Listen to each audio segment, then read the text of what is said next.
Hi எல்லாருக்கும் வணக்கம். எல்லோரும் எப்படி இருக்கீங்க? ஸோ கண்டிப்பாக நல்லா இருப்பீங்கன்னு நம்புகிறேன். கண்டிப்பாக என்னோடய லாஸ்ட் வீடியோ சலங்க பூஜை பார்த்துருப்பீங்க. ஸோ இது என்னோடய 4 இயர்ஸ் பிரேக் அப்புறம் நான் ஜனவரி 2026 என்னோடய பரதநாட்டியமை ப்ராக்டிஸ் பண்ண வீடியோ, டே 1 வீடியோ சொல்லப்போனால். ஸோ இதை என்னோடய டே 1 ப்ராக்டிஸ். சலங்க பூஜைக்கு அப்புறம் ஒரு சச் a லாங் பிரேக், ஒரு 4 இயர்ஸ் பிரேக்.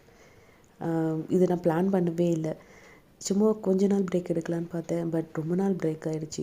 நடுவில் கொஞ்சம் சொல்ல முடியாது, நல்லாவே ஒரு பயங்கர ஹெல்த் இஷ்யூஸ், டிஸ்க் பல்ஜ் ஆகி ஒரு கிட்டத்தட்ட 6 மந்த்ஸ் பெட் ரிடனாக இருந்து வர்மம், ஃபிசியோ, ஹோமியோன்னு சொல்லிட்டு கண்டினியூஸ் ட்ரீட்மெண்ட் எடுத்து நடக்க ஆரம்பித்து, அதுக்கப்புறம் படிக்கட்டு கூட ஏற முடியாமல் போய் நார்மல் லைஃப் வரதுக்கே கிட்டத்தட்ட 1 இயர் ஆச்சு. அதுக்கப்புறம் நிறைய ஃபேமிலி கமிட்மெண்ட்ஸ் அண்ட் இதுக்கு மேலே டிலே பண்ணக்கூடாது அப்படின்ட்டு ஒரு சின்ன ஸ்பார்க்கில் தான் வெயிட் லாஸ் ஜர்னி ஆரம்பித்தேன்.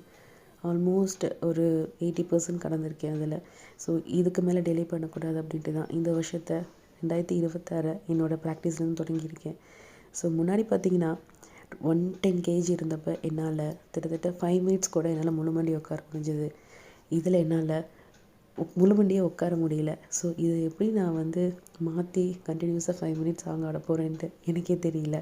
ஸோ டே 1 ப்ராக்டிஸ் பழைய பையன் இல்லாட்டியும் நல்லா போச்சு. மெமரி இருக்குது, ஸ்டெப்ஸ் மறக்கலை. பார்க்கலாம் இன்னும் டே 2, டே 3 அப்படின்ட்டு என்னோடய ப்ராக்டிஸ் எப்படி போகுது, இந்த ஜேர்னி எப்படி இருக்க போகுது அப்படிங்கிறத கண்டிப்பாக நான் அடுத்தடுத்த ப்ளாகில் ஷேர் பண்ணுறேன். ஃபாலோ பண்ணுங்கள், சப்போர்ட் பண்ணுங்கள். என்னோடய ஜேர்னியை நீங்களும் பார்க்கலாம். உங்களுக்கும் கண்டிப்பாக இது ஒரு மோட்டிவேஷனாக இருக்கும்னு நினைக்கிறேன். Please subscribe and please do like and share your comments. Thank you.